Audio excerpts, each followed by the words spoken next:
The presidential election petition kicked off with 5 petitions from different political parties challenging the emergence of President Bola Tinubu in the February 25 elections.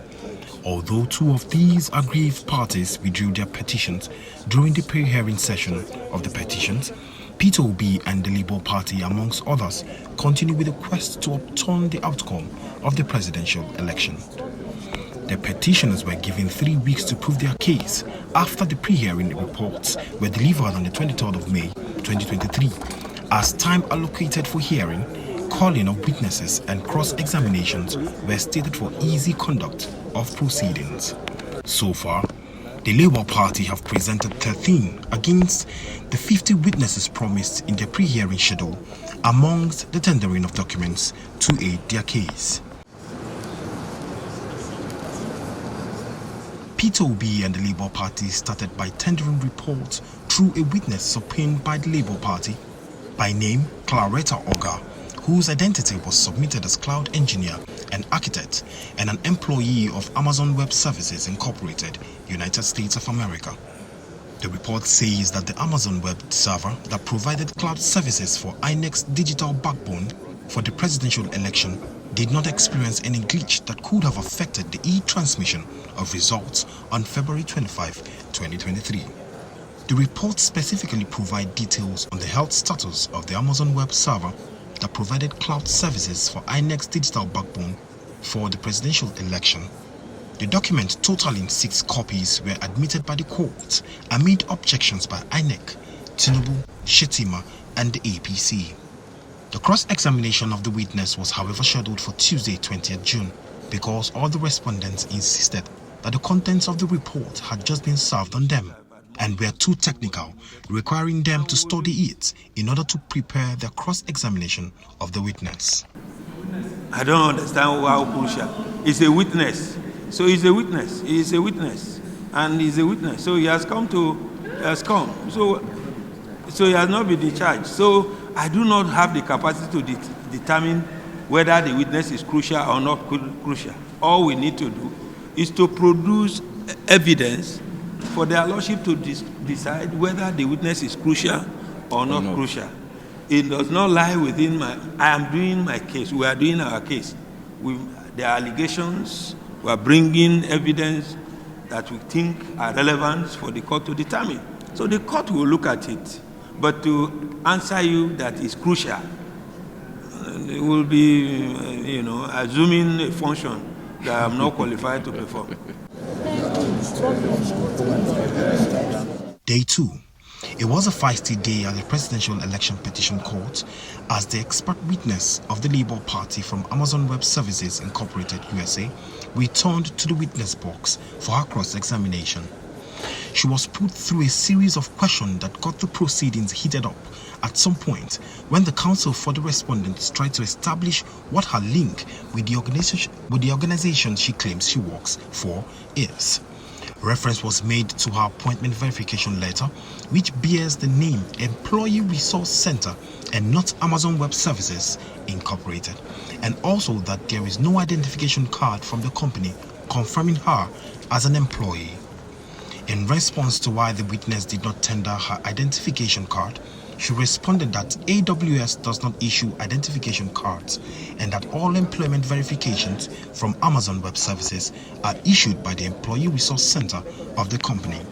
She also denied being in court as a representative of the company she works for and on the mandate of Amazon Web Services, but as an expert subpoenaed witness to speak as a cloud engineer.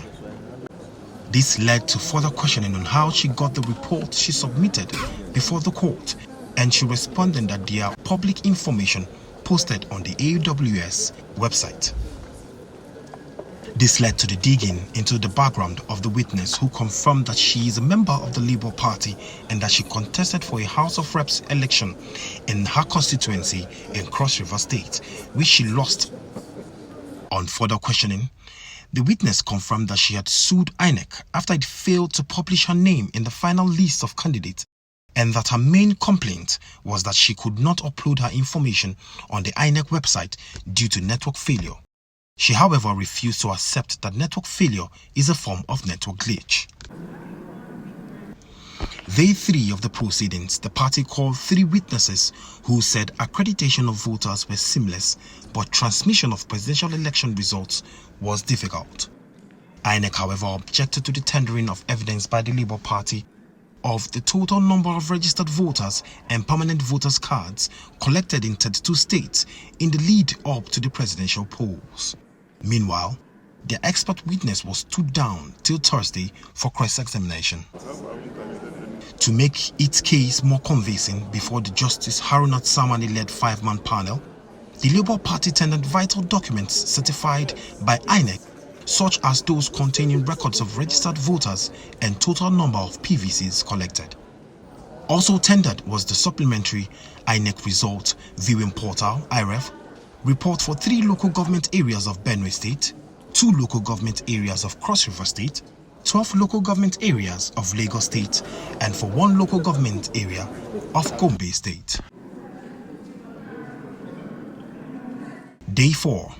Subpoenaed witnesses of the Labour Party and P2B contradicted each other on the powers and responsibilities of the National Information Technology Development Agency, NITDA, as related to February 25, 2023 general elections. Chibuike Ngwoke, a digital cybersecurity expert, commissioned to do a cybersecurity and risk analysis of the election by the Labour Party, told the court that the International System for Standardization (ISO) certification is expected to be issued by the National Information Technology Development Agency (NITDA) to the Independent National Electoral Commission (INEC) in line with the 2007 Act that established it. However, another subpoenaed witness of Obi, Emmanuel Edit, a legal officer of NITDA, contradicted the position that there was no provision of NITDA Act that gave the agency that role when cross-examined by Wale Oladipekun, SCN, counsel for Tinubu.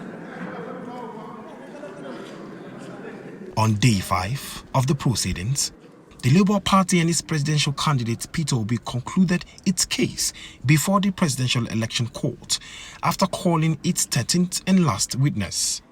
The case continued with the cross-examination of the 12th petitioner's witness, Yanu Satanko, who is the chief spokesman of Labour Party Presidential Campaign Council and the national director of media for the party.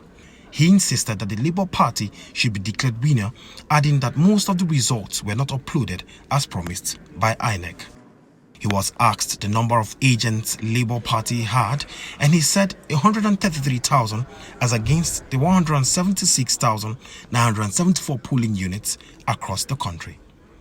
The 13th petitioner's witness, Peter Iyari, who is a presiding officer in Kaduna, during the cross-examination by INEC counsel, admitted that he used beavers for accreditation and that he counted and recorded the votes manually, but had issues uploading the results.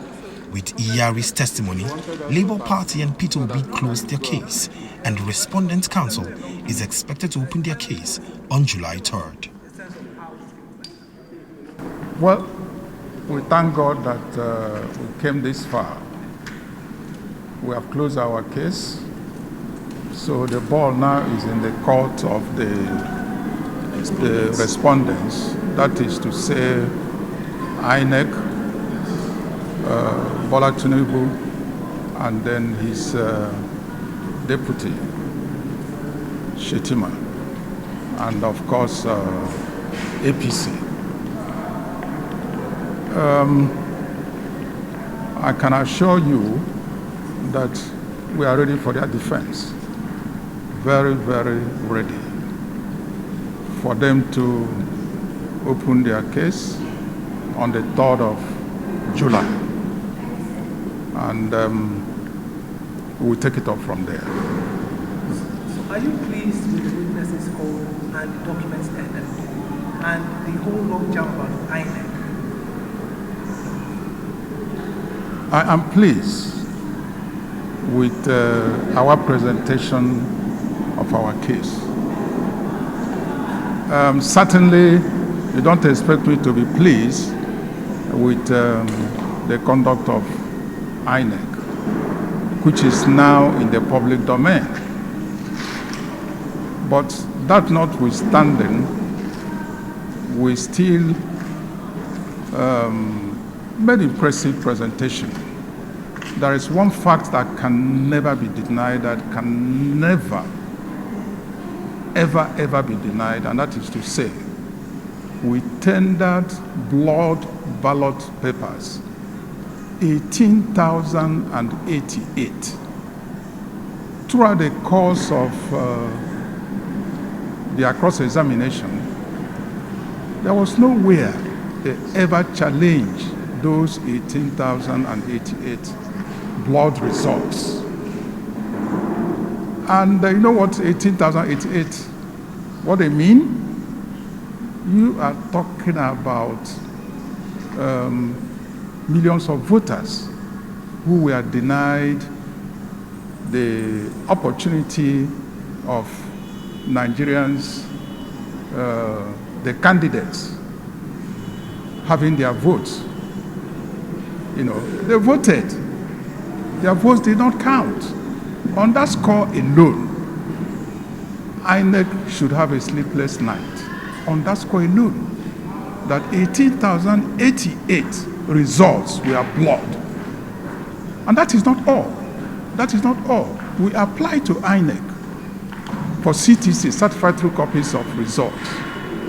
And INEC gave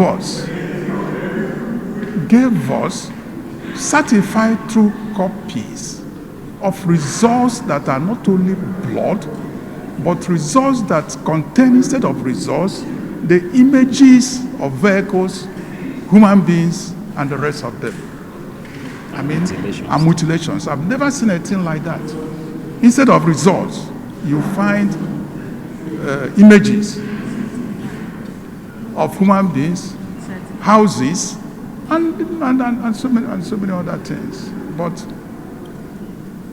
let's wait for them to open their respective cases. So we'll see what happens. Thank you very much. Thank you so much. See you on the 3rd of July. Yes. And have a restful weekend.